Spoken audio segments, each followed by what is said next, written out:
डिसनर्जिक defecation म्हणजे हे नेमकं काय असतो आणि ह्याला थोडं सोप्या मराठीमध्ये समजून सांगू शकाल का? डिसनेजिक डेफिकेशन समजून घेण्यापूर्वी आपण थोडंसं नॉर्मल डेफिकेशन किंवा नॉर्मल शौचची प्रक्रिया कशी होते हे जाणून घेऊया.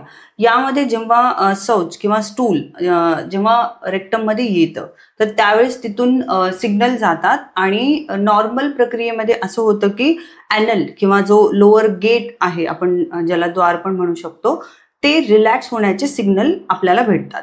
म्हणजे नॉर्मल शौचमध्ये ॲनल जो खालचा एरिया आहे तो रिलॅक्स होतो आणि जो रेक्टल एरिया आहे विथ द हेल्प ऑफ ॲब्डॉमेन आपण असं म्हणू शकतो पुश करतं.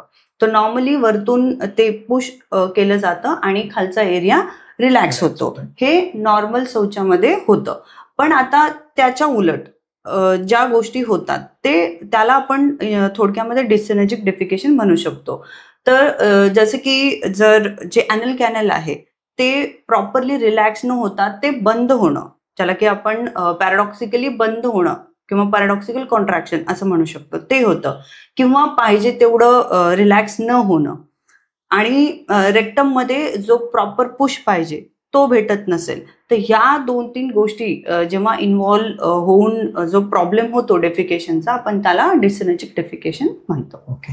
म्हणजे नॉर्मल एका पर्सन मध्ये मोशनला गेल्यानंतर एक कोऑर्डिनेशन मधून वरतून पुश यायला पाहिजे, खालची गेट ओपन व्हायला पाहिजे, द्वार ओपन व्हायला पाहिजे, ते होऊन नॉर्मल मोशन होतो, जे की आपल्याला कळत सुद्धा नाही मोशन झालेलं आहे, नॉर्मली ते समजत नाही. पण ज्या पेशंट मध्ये हा जो काही मोशन करण्याचा प्रक्रिया आहे त्याच्यामध्ये बिघाड झालेली आहे, ज्यामुळे वरतून पुश भेटत नाही किंवा खालचे दरवाजा उघडत नाही, म्हणून तासन तास टॉयलेटमध्ये बसून पुश देत राहावं लागतं, त्याला आपण डिसनेजिक डेफिकेशन म्हणतो. बरोबर आहे का? येस. ओके.